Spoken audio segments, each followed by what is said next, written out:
我们平时开车如果走这个让路颠簸的时候，出现底盘下面发出异响，另外减震效果很差，这个时候我们可以自己检查一下这个减震器，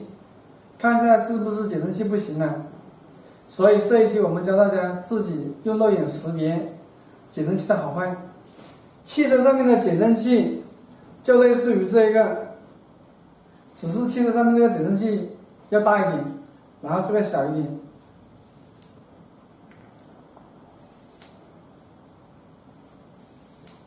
减震器它这里面灌入的这个液压油，液压油的作用就是起到缓冲与润滑的作用。正常的情况下，一个好的这个减震器，它这样压下去就会自动弹起来。汽车长时间行驶，然后颠簸的时候，这个减震器就会一直在压缩，这样子做功。然后长时间压缩，减震器外面这个油分就会容易磨损掉，磨损掉了，里面这个液压油就会流出来。一旦液压油流完了，所以这个减震器压下去就不会自动弹起来了，所以这个时候就没有减震效果了。另外一个，如果里面没有液压油了，这样压缩的话就没有润滑作用，所以里面就会干磨，干磨的话就会发出异响。一根正常好的减震器，它这根轴心这里我们左右摇动前后摇动是没有间隙的，如果坏掉了漏完油了，然后里面磨损掉了，我们摇这根轴心就会有很大的间隙。但是这个减震器装在车上没有拆下来，这个杆子这里有没有间隙，然后压下去有没有缓冲，我们也看不出来，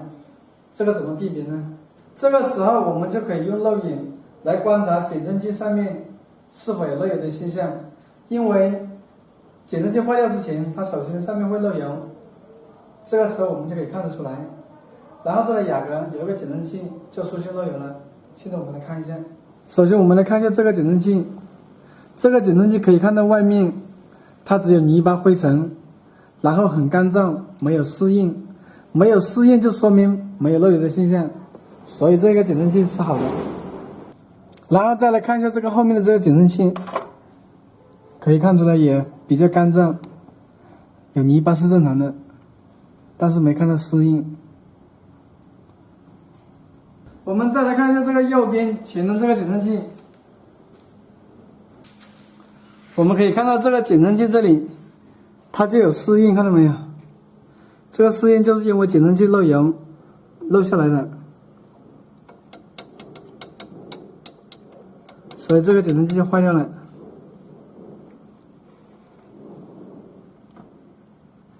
它上面干燥是因为外面有个防尘罩，看到没？这个是防尘罩，里面就是减震器，所以可以看到里面它是湿的，但是外面这表面看上去是干燥的。刚才我们看到右前的这个减震器这里就有漏油的现象，漏油的现象就说明这个减震器坏掉了。一旦没有这个油了，所以里面就没有缓冲了，也没有润滑的作用，所以减震器效果就会差。所以减震器有没有坏掉，我们平时可以自己用这种方法来观察一下。如果大家想了解更多关于汽车底盘异响的视频，可以关注我的微信公众号小熊说汽车，发送关键词底盘异响，就会推送其他关于底盘异响的视频。